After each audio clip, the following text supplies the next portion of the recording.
Friends, MARCO Marco এই নামটো আজিলৈকে শুনিছানে নাই শুনা যদি এই ভিডিঅ'টো চোৱাৰ পাছত বহুত দিনলৈ মনত থাকিব যেতিয়া গোটেই ভাৰতত পুষ্পা 2-এ কোনো এখন চিনেমাক আগলৈ যাবলৈ দিয়া নাই।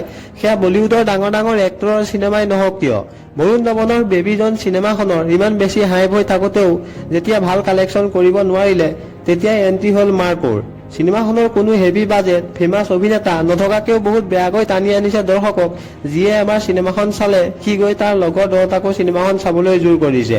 হ'ব পাৰে এইটো 100% কনফাৰ্ম। যদি আমি ইয়াৰ কাৰণ বিচাৰো সেইটো এটাই, যিজনে এই চিনেমাখন চাইছে সি আজিলৈকে এনেকুৱা চিনেমা জীৱনত চোৱাই নাই।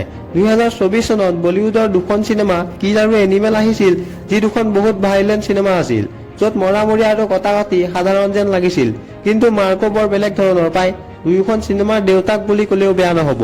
ভিডিঅ'টোত মই এটা কথা ক'বলৈ পাহৰিছিলোৱেই, মাৰ্কো চিনেমাখন সকলো মানুহৰ কাৰণে নহয়। নিজৰ ৰিক্সত চাবলৈ চেষ্টা কৰিবা। ৱাৰ্নিং, চিনেমাখনৰ প্ৰায়ভাগ চিন এনেকুৱা যিয়ে আপোনাক বেয়াকৈ বিচলিত কৰিব পাৰে। চিনেমাখনত এটাও আডাল কণ্টেণ্ট নাই, তথাপিও 18 বছৰৰ তলৰ ল'ৰা ছোৱালীয়ে চিনেমাখন চাব নোৱাৰে। তেতিয়াহ'লে ভাবি যাওক এবাৰ কি ধৰণৰ হ'ব পাৰে, বুকু কঁপাই দিব আপোনাক। বহুত চিনেমা যাব জীৱনত, কিন্তু মাৰ্কোৰ লাষ্টৰ 30 মিনিট চাবলৈ এক্সট্ৰা সাহস গোটাই যাব। চিনেমাখনৰ কাহিনীৰ কথা ক'বলৈ গ'লে এখন বেপাৰ চলি আছে য'ত বহুত ডাঙৰ ডাঙৰ মানুহে বিজনেছ কৰে।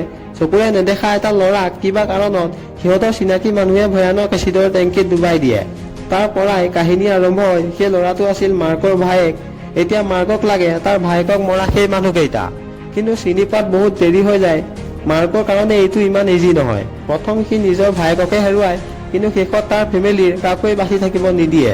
চিনেমাখন আপুনি পাৰে যদি নিশ্চয় চাব, বহুত বঢ়িয়া চিনেমা। এনেকুৱা ভিডিঅ'বোৰ পাই থাকিবৰ বাবে আমাৰ চেনেলটো ছাবস্ক্ৰাইব কৰি দিব।